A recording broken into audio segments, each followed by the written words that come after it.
నేను చదువుకుంటున్నప్పటి నుంచి కూడా ఇది ఉందే ఒక మిత్, అపోహ. ఎవరైతే మంచి చదువుకొని కాలేజీలలో టాపర్స్ అవుతారో వాళ్ళకే ఐటీ ఇండస్ట్రీలో ఒక మంచి శాలరీస్. 100 మెడల్స్ వచ్చిన మన అమ్మాయి ఒక కంపెనీలో సెలెక్ట్ అవ్వలేక బాధపడి లింక్డ్ఇన్ లో దీంట్లో పోస్ట్ పెట్టింది. సర్టిఫికేట్లు మన దగ్గర ఎనఫ్ ఉన్నాయి. అదొక పెద్ద మిత్. ఈ మధ్యకాలంలో జెన్జీ ఆల్ఫా మైండ్ సెట్లు అన్నీ చాలా వేరే ఉన్నాయి. ప్రాక్టికల్గా చూస్తున్నాం కాబట్టి చెప్తున్నాను నేను మీకు. ఎట్లున్నారంటే అందరు కాదు, కొంతమంది స్టూడెంట్స్ కాలేజ్ అవుతున్నప్పుడు వానికి అట్లాంటిది ఏదో సోర్స్ ఉంటుంది, మనకు టెన్షన్ లేదు రాబాయ్ అని చెప్పి వాడు లైట్ తీసుకొని దాని తర్వాత నాకు ఎట్లయినా సర్టిఫికేట్ వచ్చేస్తుంది వానికి ధీమా. సరే, ఇంకా కొంతమంది ఎట్లుంటారంటే సర్టిఫికేట్ ఏదో రకంగా సంపాదించుకొని దాని తర్వాత మళ్ళా జాబు నాకు ఎట్లయినా వచ్చేస్తుంది అని బ్యాక్ డోర్లో అనేది అదొక ధీమా. ఓకే, బ్యాక్ డోర్లో జాబ్ వచ్చేసిన తర్వాత కూడా వచ్చేస్తుంది వానికి, వాడిగా పనిచేయడు. ఎందుకనంటే వానికి అట్లాంటి రిలేటివో లేదంటే అలాంటి ఒక అన్ననో తమ్ముడో ఫ్రెండో ఎవడో దొరుకుతాడు, నువ్వు ఆఫీస్ కూడా రానవసరం రాబాయ్, నేనే నీది వేసేస్తా, దాని తర్వాత బయోమెట్రిక్, దాని తర్వాత నేను చూసుకుంటా అటెండెన్స్ నీది, అండ్ ప్రాజెక్ట్ కూడా నేనే చేసేస్తా అని చెప్పేసి. సో ఇట్లాంటి వాళ్ళు ఇక సొసైటీలో ఎట్లా బతుకుతారు, అసలు ఇలా ఫ్యూచర్ ఏమవుతుంది నెక్స్ట్, అండ్ ఇట్లాంటి థింకింగ్ ఉన్న వాళ్ళకి మీరు చెప్పేది ఏంటి? ఇలాంటి థింకింగ్ కొద్ది రోజులు జరిగింది. సో కోవిడ్ ముందుకంతా కూడా చాలామంది ఎట్లాగ వెళ్ళి సర్వైవ్ అయ్యారు, ఇక్కడ అయ్యారు, అమెరికాలో కూడా అయ్యారు. ఇప్పుడు నీ జాబ్ నేను చేస్తాను, ప్రాక్సీ చేస్తే నీకు జాబ్ వస్తుంది, నేను జాబ్ సపోర్ట్ ఇస్తే నువ్వు జాబ్ చేసుకోగలుగుతావు, నువ్వు సబ్జెక్టు లేకపోయినా కూడా 3 lakhs కడితే నేను జాబ్స్ ఇస్తాను అనే డైలమాలో వెళ్ళినోళ్ళంతా చాలామంది బయటకు వచ్చేసారు. వాళ్ళందరికీ అర్థమైపోయింది, వాళ్ళంతా నా దగ్గర జాయిన్ అవుతారు. ఒక అబ్బాయి అంటాడు, మా ఓన్ బావగారే నాకు 2 సార్లు కొట్టించారండి, 2 సార్లు లోపలికి వెళ్ళి బయటకు వచ్చాను, నాకు మా మేనేజర్ అడుగుతాడు లోపలికి తీసుకెళ్ళి, లాస్ట్ ప్రాజెక్ట్లో ఏం చేసావు అబ్బాయి అని అడుగుతాడు. నేను ఏం చెప్పలే. ఒక ప్రిన్సిపాల్ ఒకరోజు ఏమంటాడంటే, విద్యార్థులు ఎగ్జామ్ లేటుగా వస్తారు. అయితే ప్రిన్సిపాల్స్కి అర్థమవుతుంది ఈ అబ్బాయిలు ఏదో అబద్ధం ఆడుతూ ఉన్నారు అని అర్థమైపోతుంది. అడుగుతాడు, ఏరా అబ్బాయిలు మీరు లేటుగా వచ్చారంటే, సరే మేము వస్తూ ఉంటే బైక్ పంచర్ అయింది అంటారు. అనగానే ప్రిన్సిపాల్కి అర్థమవుతుంది ఎక్కడో చిల్లర వేషాలు వేసుకొని లేటుగా వచ్చారు, సరే మీకు ఎగ్జామ్ రాపిస్తాను కానీ ఒక చిన్న టెస్ట్ పెడతాను అంటారు. వీళ్ళు రియల్ టైమా కాదని తెలిసిపోవడానికి. ఒక అబ్బాయిని ఒక రూమ్లో పెడతారు, వేరే అబ్బాయి వేరే రూమ్లో పెట్టి క్వశ్చన్ ఏమని అడుగుతారంటే ఏ టైర్ పంచర్ అయిందని అడుగుతాడు ఆయన. వీళ్ళు రియల్ టైం అయితే ఇద్దరు ఒకటే ఆన్సర్ చెప్తారు, రియల్గా జరుగుంటే. రియల్ టైం ఉండదు కాబట్టి ఒకటి వెనక టైర్ అయినా ఒకటి ముందు టైర్ అని, ఒకటి కరెక్ట్గా చెప్పిన ఎక్కడ అయిందంటే బాలానగర్లోని ఒకటి అమీర్పేటలోని. సో ఎక్కడో రియల్ టైం కావాలని దొరికేస్తాడు. సో మనకు రియల్ టైం సబ్జెక్ట్ లేకపోతే మనకి మేనేజర్స్ వితిన్ 5 minutes 10 minutes మీకు క్యాచ్ చేసుకోగలుగుతారు. మేనేజర్ కనుక పక్కన కూర్చుంటే వీటి నీరు కారదు, చేయరా ఈ ప్రోగ్రామ్ సాల్వ్ చేయాలంటే వీడు చేయలేడు. అలాగే చాలామంది నా దగ్గరకు వస్తారు, సార్ నాకు ఫుల్ టైం మెంటారింగ్ కావాలి, ఫుల్ టైం సపోర్ట్ కావాలి, నా ₹1,00,000 ఇస్తాను నాకు చేయండి అంటే, ఆ ₹1,00,000 ముందేదో నువ్వు పెట్టుకుని కోర్సు నేర్చుకుంటే ఈ బాధలు ఉండవుగా. నువ్వు 3 లక్షలు కట్టి వాడు మాటల పని అక్కడికి వెళ్ళి జాబ్ వాడు అంటాడు, సార్ ఇంకో జాబ్ ఇంకో 1 week ఉంటుంది, మా మేనేజర్ తెలిసిపోయింది అంటాడు. ఇవన్నీ అవవు సార్, ఇవన్నీ కోవిడ్ ముందు జరిగాయి, ఇప్పుడైతే జరగటం లేదు. ఈరోజు మీ స్కిల్స్ ఉంటేనే మీరు వెళ్ళండి. స్కిల్ కూడా మీకు 1 weekలో కానీ 10 daysలో కానీ రాదు, అది మాత్రం గుర్తుపెట్టుకోవాలి. ఎనఫ్ టైం ఇవ్వాలి. నేను స్టార్టింగ్ ఇయర్ 2000లో నేను ఐటీలోకి వెళ్ళినప్పుడు నేను నాన్ ఐటీ నుంచి వెళ్ళాను. అప్పుడు నాకే 2 years పట్టింది లోపలికి వెళ్ళడానికి. మా ఇంటోళ్ళంతా అంటూ ఉంటారు, నువ్వు వెళ్ళలేవు, నువ్వు ఉండలేవు, నువ్వు తెలుగు మీడియము, నీ వల్ల కాదు. బట్టి ఒక గోలు తర్వాత మనం అందులో వెళ్ళాలని ఒక తృష్ణ కోరిక ఉంటే మనం ఈజీగా 1 year కాకపోతే 2 yearsలో కూడా వెళ్తాం. అంత టైం మీరు ఇవ్వాలి. ఈరోజు రెసిషన్ మీకు ఆపట్లేదు, మీ యొక్క ఈ అతి తెలివి లేకుంటే ఎక్కువగా పనికిరాని ఈ చెప్తా ఉంటారు జనాలు. సో మా అబ్బాయి బాగా తెలివైనడు అండి, 90% వచ్చాయండి, ఎంఎస్ చేశాడంటే అవన్నీ ఉపయోగం. మీ అబ్బాయి వెనకాల మంచి రాఘవేంద్రరావు రాజమౌళి ఉన్నాడా అది చెప్పండి. చిరంజీవి కంటే డ్యాన్స్ చేసిన ప్రపంచంలో ఎంతమంది ఉన్నారండి, బ్రహ్మాండంగా ఉంటారు. బట్ వాళ్ళ వెనకాలకి రాఘవేంద్రరావు కానీ లేకుంటే రాజమౌళిలు ఉంటారుగా, వాళ్ళు ఎందుకే స్టార్స్ అవరు అంటే మన తెలివితేటలు ఒక్కటే సరిపోవు. మనకి లైఫ్ని ఒక స్టేజ్ నుండి వేరే స్టేజ్లోకి తీసుకెళ్ళగే కోచెస్ మనకు దగ్గర ఉండాలి, మన వెనకాల ఉండాలి. పేరెంట్స్ అది గ్రహించాలి. బీటెక్ అవ్వంగానే జాబులు రావాలంటే 100% రావు. నార్మల్ టీచర్ గాను లేక నార్మల్ ఏదో సంపాదించుకుంటాడు తప్పించి బాగా చదువునోడు కూడా అవకాశాలు తగ్గిపోతాయి, బికాజ్ మెంటారింగ్ లేక, కోచ్ లేక. అయితే నేను చదువుకుంటున్నప్పటి నుంచి కూడా ఇది ఉందే ఒక మిత్, అపోహ. ఇప్పుడు ఇది అపోహనా కాదని మీరు చెప్పండి. ఎవరైతే మంచి చదువుకొని కాలేజీలలో టాపర్స్ అవుతారో వాళ్ళకే ఐటీ ఇండస్ట్రీలో ఒక మంచి శాలరీస్, మంచి ప్యాకేజెస్ వస్తాయని మార్కెట్లో అనేది ఉంది. ఒక మిత్త అపోహన, అది మీరు చెప్పండి మీ ఎక్స్పీరియన్స్ ప్రకారం. ఈరోజు మనం 90% వచ్చి 100 మెడల్స్ వచ్చిన మన అమ్మాయి ఒక కంపెనీలో సెలెక్ట్ అవ్వలేక బాధపడి లింక్డ్ఇన్లో దీంట్లో పోస్ట్ పెట్టింది. అంటే ఈజీగా 96%, 100% ఎంసెట్లో ర్యాంక్స్ కొట్టిన వాళ్ళందరూ కూడా ఈరోజు టాప్ పొజిషన్లో లేరు. సత్యనాథల్లో ఏ ఐటీ కొట్టలేదు, మీరు నేను ఐఐటీలు ఎంఐటీలు చదువుకోలేదు. ప్రపంచమంతా ఐఐటీలు ఎంఐటీలతోనే అవ్వట్లేదు. ఈవెన్ ఐఐటీల్లో కూడా 4 lakhsకి 5 lakhsకి జాబులు కొట్టిన పిల్లకాయలు కూడా ఉన్నారు. అంటే అర్థం ఏంటి? ఐఐటీస్ ఒక్కటే బ్రాండింగ్ కాదు, బిట్స్ పిల్ అని ఒక్కటే బ్రాండింగ్ కాదు, తెలివితేటలు ఒక్కటే బ్రాండింగ్ కాదు. తెలివితేటల కంటే కూడా మనం మాట్లాడుకున్నట్టు ప్రాపర్ పేరెంటింగ్ కానీ, ప్రాపర్ మెంటారింగ్ కానీ, ప్రాపర్ కోచింగ్ కానీ, స్కిల్ డెవలప్మెంట్ బాగా జరగాలి. మనకి మోడీ గారు కూడా ఏమంటారంటే స్కిల్ డెవలప్మెంట్ చేయండి అంటారు పిల్లకాయలకి. సర్టిఫికేట్లు మన దగ్గర ఎనఫ్ ఉన్నాయి.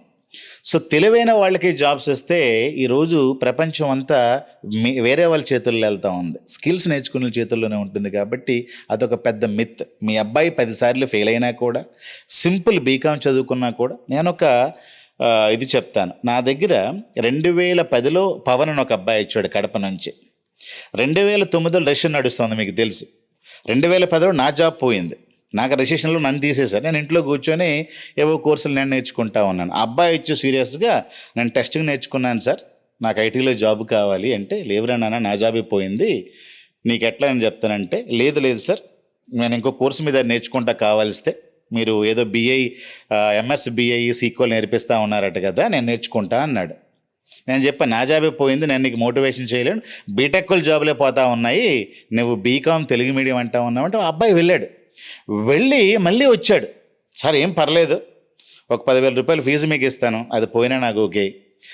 డైలీ 2 గంటలు కష్టపడతాను ఒక 3 months, అది కూడా ఓకే.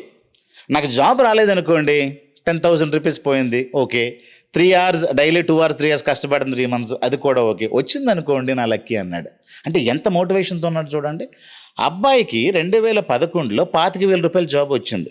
అమీర్పేటలోనే 3,000 రూపాయలు సంపాదించుకున్న అబ్బాయి 25,000 వచ్చేసరికి నైట్ షిఫ్ట్ వలన వాడేమన్నాడంటే, సార్ నేను చేయలేని జాబు ఒక 25,000 రూపీస్కి చేశాను, బట్ నాకు ఇప్పుడు ఎక్స్పీరియన్స్ వచ్చిందని చెప్పి దాన్ని మానేసి నైట్ షిఫ్ట్ వలన కొత్త జాబ్లోకి షిఫ్ట్ అయితే ఈరోజు అబ్బాయి సీమెన్స్ కంపెనీలో అమెరికాలో 2 కోట్లు సంపాదిస్తూ ఉన్నాడు ప్రయాణం. అంటే రెసిషన్ అతను ఆపలేదు, బీకామ్ అతను ఆపలేదు, నేను ఆపినా కూడా అతను ఆగలేదు. అంటే అర్థం ఏంటి? ఇలాంటి వాళ్ళంతా కూడా ప్రపంచాన్ని, తెలివితేటలు అక్కర్లేదు మీకు, మీకున్న మొండి పట్టుదల, డెసిషన్స్, వెళ్ళాలనే నమ్మకం మిమ్మల్ని ఎక్కడో తీసుకెళ్తుంది. నాకు ఒక సామెత గుర్తొస్తూ ఉంటుంది. ఒక బాటసారి ఒక లాంతర పట్టుకొని అడవి నుంచి వెళ్తూ ఉంటాడంట. అడవి ఒక 30-40 కిలోమీటర్లు, 100 కిలోమీటర్లు ఉంటుంది. రాత్రి ఏడైపోతుంది, ఒక లాంతర్. అరే ముసలోడా, ఈ ఎంత చీకట్లో ఒక చిన్న లాంతర పట్టుకొని నువ్వు ఒక 30-40 కిలోమీటర్లు, 100 కిలోమీటర్లు అడవిని దాటాలనుకుంటున్నావు, నీకేమైనా పిచ్చి పట్టిందని అడుగుతారు. అప్పుడేనంటాడు, ఈ లాంతరు ఎక్కడి నుంచి అంతవరకు చూపిస్తుంది, అక్కడికి వెళ్తే మళ్ళీ అక్కడి నుంచి అది చూపిస్తుంది, మళ్ళీ అక్కడికి వెళ్తే అది చూపిస్తుంది, అలాగా నేను అడవిని దాటేయగలుగుతాను అంటాడు. అంటే ఇది వాడిలో కోరికని, అడవిని దాటాలనే ప్రయత్నాన్ని ముందుకు చూపిస్తుంది. జనాలు ఇలాంటి థింకింగ్ లేక భయపడుతూ, మా అన్న ఇలా అన్నాడు, మా అమ్మ అలా అంది, నాకు ఈ స్కిల్స్ లేవు, నేను తెలుగు మీడియము, నా ఏజ్ 39, మా అమ్మ నాకు హైదరాబాద్ వెళ్ళొద్దు అన్నది, ఇవన్నీ అనుకొని అసలు బయటకు రావడానికే భయపడతారు. సో ఈరోజు మనల్ని ఆపేది మన యొక్క భయం 100%. చాలా పిల్లకాయలు ఇది తెలుసుకోవాల్సి ఉంటుంది. నైస్. అండ్ అలానే ఇప్పుడు 35 or 35 to 40 ఈ ఏజ్ గ్రూప్ వాళ్ళు ఎవరైతే ఉంటారో వాళ్ళు కొంచెం ఈ ఏజ్లో వేరే జాబ్కి చేంజ్ చేయడానికి ఇష్టపడరు, ఆర్ కెరియర్లో ఇంకా పెద్ద గోల్ పెట్టుకోవడానికి కూడా ఇష్టపడరు. అరే ఆల్రెడీ మనం సగం చదువుకున్నాం కదా, ఇక మన చదువుల తగ్గట్టు ఈ జాబులు వచ్చేసినాయి, ఈ గిల్లనే అడ్జస్ట్ అయిపోతాం, ఒక మేనేజర్ లాగానో ఇంకేదో ఒక సేల్స్ దాంట్లోనో అనుకుంటారు అనమాట. సో ఇలాంటి వాళ్ళు కూడా 35 ఏజ్లో ఆర్ 40 ఏజ్లో ఆర్ 45 ఏజ్లో వాళ్ళు ఐటీ ఇండస్ట్రీలో వెళ్ళి ఒక పెద్ద శాలరీ, పెద్ద జాబులు చేయొచ్చా? మంచి క్వశ్చన్ అండి అది. చాలామంది ఏమవుతారంటే ప్యూర్ మేనేజ్మెంట్ రోల్లో ఉండిపోతారు, ప్యూర్ మేనేజర్స్గా మారిపోతారు. మీరు ఎప్పుడైతే ప్యూర్ మేనేజర్స్గా ఉండిపోతారో, ఓన్లీ ఫంక్షనల్ లెవెల్లో ఉండిపోతారో, ఆటోమేటిక్గా మీకు శాలరీస్ కానీ మీకు గ్రోత్ కానీ ఆగిపోతుంది. నేనేమంటానంటే ఏదో ఒక టెక్నికల్ స్కిల్ నేర్చుకొని టెక్నో మేనేజర్గా మారండి. అట్ ద ఏజ్ ఆఫ్ 35 కానీ 36 కానీ 37 కానీ 40 డజంట్ మ్యాటర్. బోల్డ్ టెక్నాలజీస్ మార్కెట్లో ఉన్నాయి. అలాంటి వాళ్ళంతా కూడా వాళ్ళు అప్గ్రేడ్ అవ్వాల్సిందే, అప్స్కిల్ అవ్వాల్సిందే. లేదనుకోండి మేనేజర్స్ అంతా ఎక్సెల్ షీట్ల మీద పనిచేస్తారు. నా ఫ్రెండ్స్ చాలామంది ఉన్నారు, నా స్టూడెంట్సే ఉన్నారు. 10 ఏళ్ల క్రితం వెళ్ళిన వాళ్ళు 40 లక్షలు సంపాదించుకుని ఉన్నాడు, 10 లక్షలతో ఆగిపోయినాడు కూడా ఉన్నాడు. ఇద్దరికి కారణం ఏంటి? అప్స్కిల్ అవ్వకపోవడమే. అంటే మీ ఎంబీఏ చదువుకున్నా కూడా ఒక టెక్నికల్ స్కిల్ ఒకటి నేర్చుకుని, డేటా అనలిటిక్స్ అంటే pure anybody can learn. Data engineering లాంటి స్కిల్ కొంచెం టెక్నికల్ అవసరం ఉంటుంది. జెన్ఐఏ లాంటి అప్లికేషన్ చాలా టఫ్గా ఉంటాయి, దానికి మీరు వెళ్ళొద్దు. అలాంటి ఏ అప్లికేషన్స్ అయినా మీరు చేసే అక్కర్లేదు. డేటా అనలిటిక్స్ నేర్చుకోండి, డేటా ఇంజనీరింగ్ నేర్చుకోండి. మీరు టెక్నికల్ కొంచెం వస్తే కూడా కొంచెం అప్గ్రేడ్ అవ్వండి. అప్స్కిల్ అవ్వకపోతే కనుక మీరంతా కూడా ఉండిపోతారు. ఇక్కడ ఏజ్ అనేది ఫ్యాక్టరీ కాదండి. ఈరోజు కంపెనీస్ అడగట్లేదు వాట్ ఈజ్ యువర్ ఏజ్ అని, ఎవరు అడగట్లేదు వాట్ డూ యూ నో అని అడుగుతున్నారు. సో వాళ్ళు ఆ మాట చెప్పకపోతే వాళ్ళ జాబ్ రోల్ కూడా ఆటోమేషన్ ఏఐ ద్వారా అవుతుంది. కాబట్టి ఏదో ఒక స్కిల్స్ని వారు కంపల్సరీగా అప్గ్రేడ్ చేయాలి. మా గురువు గారు ఏమంటారంటే మెంటర్, ఎవ్రీ 18 months మీరు కంపల్సరీగా ఒక స్కిల్ అప్గ్రేడ్ అవ్వాలి అంటారు. ఎవ్రీ 18 months అంటే జాబ్ వచ్చిన ప్రతి 2 ఏళ్లకి మీరు ఏదో స్కిల్ నేర్చుకుంటూ ఉండాలి. అది ఉపయోగపడదా? ఏం లాస్ అవుతుందని చెప్పండి. 20,000 రూపీస్ యూ మే లూజ్, అంతే కదా. లేకుంటే డైలీ 1-2 hours టైం మీరు లాస్ అవుతారు. అంతకుమించి మీకు ఏం లాస్ అవుతారు? ఇంట్లో ఉండి ఆన్లైన్ ద్వారా ఒక మెంటార్ని చూజ్ చేసుకొని కోర్సులు చేయండి, నేర్చుకోండి. వస్తే మీరు ముందుకు వెళతారు, లేకపోతే కనుక మీకు పోయింది ఏమీ లేదు. సో ప్రతి ఒక్కరూ అప్స్కిల్ అవ్వాలి, ప్రతి ఒక్కరూ ఎవ్రీ 2 years అప్గ్రేడ్ అవుతూ ఉండాలి. అప్పుడే మీకు ఏఐ ఏమీ చేయలేదు. ఇప్పుడు ఏ కంపెనీ అయినా ఎందుకు తీసేస్తుంది జనాల్ని? ఒకటి నీ వలన వాళ్ళకి వాల్యూ అడిషన్ అయినా జరగట్లేదు అనుకున్నప్పుడు తీసేస్తుంది. లేదు నువ్వు చేసిన పనిని సాఫ్ట్వేర్ చేస్తా ఉందని తీసేస్తుంది. కాబట్టి సాఫ్ట్వేర్ చేయలేని పని ఏదో ఒక స్కిల్ మీరు నేర్చుకోండి. మిమ్మల్ని ఎవరు తీస్తారో చెప్పండి. ఈ కంపెనీ తీసేస్తే వేరే కంపెనీలకు మీరు వెళ్తారు. ఈరోజు మా ఫ్రెండ్ ఒక అతనికి జాబ్ పోయింది. అతను నేను అడిగా, జాబ్ పోయింది కదా మారుతి, ఏమైనా బాధపడతా ఉన్నావంటే, నాకు ఈ జాబు 5 ఏళ్ల క్రితం ఎందుకు పోలేదని బాధపడతా ఉన్నాను అన్నాడు ఆయన. ఎందుకు? 5 ఏళ్ల క్రితం వరకు అప్గ్రేడ్ అవ్వలేదు కాబట్టి శాలరీ పెరగలేదు. 5 ఏళ్ల క్రితమే పోయిండుంటే అప్పుడే కొత్త టెక్నాలజీ నేర్చుకొని ఇప్పుడు 30 lakhs వచ్చిన వాళ్ళకి 40-50 lakhs ఉండేవాడిని అన్నాడు. అంటే అంత పాజిటివ్గా మీరు ఆలోచిస్తే జాబ్ పోవటం అనేది చాలా మంచిది. అప్గ్రేడ్ అవ్వకపోతే మీ జాబ్స్ పోతాయి. అది గ్రహించాలి పిల్లకి జనాలు. 37-40 ఈ నెంబర్తోనే మనకు సంబంధం లేదు. బ్రహ్మాండంగా మీరు ఈ స్థితిలో కూడా మంచి కోర్సెస్ మీకు అయినా అవైలబుల్లో ఉన్నాయి. తక్కువ కోడింగు, లో కోడింగ్తో డైలీ 1-2 hours ప్రాక్టీస్ చేసుకొని ఇంట్లో ఉండి మీరు నేర్చుకోవచ్చు. అయితే మీరు ఇప్పుడు ఈ ఏజ్లో కూడా వాళ్ళు సక్సెస్ కావచ్చని ఒక క్లారిటీ అయితే ఇచ్చారు. మంచి కోడింగ్ కోర్సెస్ వాటెవర్ పైథాన్ ఇట్లాంటివి నేర్చుకొని. కానీ ఇక్కడ మార్కెట్లో ఈ మధ్యకాలంలో ఏఐ ట్రెండ్ నడుస్తుంది. సో చాలా మటుకు సోషల్ మీడియాలో ఏఐకి సంబంధించిన వాళ్ళు ఏం చెప్తున్నారంటే, అరే ఇప్పుడు ఈ coding jobs plus whatever data analyst ఇవన్నీ కూడా పోతాయి, ఆల్రెడీ పోతాయి. ఎందుకంటే మొత్తం కూడా ఈ చాట్ జీపీటీని యూజ్ చేసుకొని, ఏఐ టూల్స్ని యూజ్ చేసుకొని ఇవన్నీ కూడా మార్కెట్లో అవుట్డేటెడ్ అయిపోతాయి.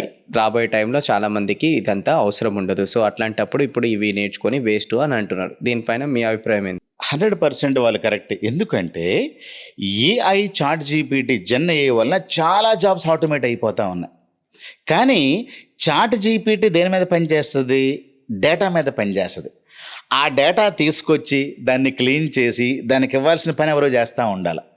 ఆ పని ఒక డేటా ఇంజనీర్స్ చేస్తూ ఉంటారు. మీరు ఎందుకు డేటా ఇంజనీర్స్ కాకూడదు? ఎందుకు మీరు డేటా వైపు పని చేయకూడదు? అలాంటి డేటా ఇంజనీరింగ్ రోల్స్ రోజుకి పెరుగుతూ ఉన్నాయి. కొంచెం కోడింగ్ నేర్చుకుంటే ఈ చిన్న జాబ్స్ అన్ని మీరు వదిలేసి మీరు ఒక డేటా అనలిస్ట్ అవ్వచ్చు. ఒక డేటా ఇంజనీర్ మీరు అవ్వచ్చు. మీకు డేటా కనుక బాగా సప్లై చేస్తుంటే రేపొద్దున చాలా ఏఐ మోడల్స్కి డేటా అవసరం అవుతుంది. డేటా ఎవరు ఇవ్వాలి కదా, ఏఏ పని చేయాలంటే డేటా ఇవ్వాలి. ఆ డేటా ఇచ్చే క్రౌతులో మీరు పని చేయండి. ఏదైతే ఆటోమేషన్ జరుగుతున్నాయో దాన్ని మీరు వదిలేసేయండి, అదే ఏ ఎట్లా పని చేస్తుంది. బట్ ఏఐకి మీరు సోర్స్గా మారండి, అప్పుడు ఏఐ మిమ్మల్ని తీయలేదు కదా. సో డేటా ఇంజనీర్స్ అనేది, బిగ్ డేటా ఇంజనీర్స్ లేకుంటే డేటా అనలిటిక్స్ జనాలు అంటూ ఉండరు, కానీ బాగా ఈరోజు కూడా ప్రపంచానికి ఏఐ ఇంజనీర్స్, డేటా అనలిస్టులు, data engineers, big data engineers విపరీతమైన డిమాండ్ ఉంటుంది. సో ఏఐ అంటేనే డేటా, డేటా అంటేనే ఏఐ. కాబట్టి తక్కువ కోడింగు, లో కోడింగ్తోని డేటా ఓరియంటెడ్ టెక్నాలజీస్ నేర్చుకోండి. అది నేను సజెస్ట్ చేస్తూ ఉంటాను. రేదర్ దాన్ లెర్నింగ్ ఏ పైథాన్ అనో లేకుంటే ఏదో ప్రోగ్రామింగ్ నేర్చుకొని, ప్రోగ్రామింగ్ వల్ల ఇబ్బంది ఏంటంటే హెవీ కోడింగ్ అంటే థింకింగ్ లేకపోవడమే జనాలు బాధపడతారు. సో అది దాన్ని వదిలేసి డేటా వైపు రండి. సో ఐటీ ఇండస్ట్రీ 2 పనులు చేస్తుందని మనం చెప్పుకున్నాం. ఒకటి డేటా స్టోరింగ్ చేస్తుంది, రెండోది డేటాను ప్రాసెసింగ్ చేస్తుంది. ఈ ప్రాసెసింగ్ కోసం మనం పైథాన్ ఇవన్నీ ఉపయోగిస్తాం. డేటా ప్రాసెసింగ్ వైపు మీరు వెళ్ళకుండా డేటా స్టోరింగ్ వైపు వస్తే, డేటాని స్టోర్ చేసి క్లీన్ చేసి మీరు ఏఐకి, ఈ అప్లికేషన్స్కి పంపిస్తూ ఉంటే మీ లైఫ్లో ఎప్పుడూ బాగుంటాయి. ఎందుకంటే డే బై డే డేటా పెరుగుతూ ఉంటుంది. ఈరోజు డేటా కంటే రేపు డేటా ఎక్కువగా ఉంటుంది, రేపు డేటా కంటే ఎల్లుండి డేటా ఎక్కువగా ఉంటుంది. ఆ డేటా మీద పనిచేసి ఆ డేటా మీరు ఎంత బాగా ఏఐకి ఇస్తే ఆ ఏఐ అంత బాగా పనులు చేస్తుంది. కాబట్టి మీరు ఏఐతో పాటుగా పనిచేయండి. సో అది నేను చాలామంది చెప్తాను. కొన్ని జాబ్స్ ఆటోమేటిక్ అయిపోతే ఆ జాబ్స్ వైపు మీరు పరిగెత్తకూడదు.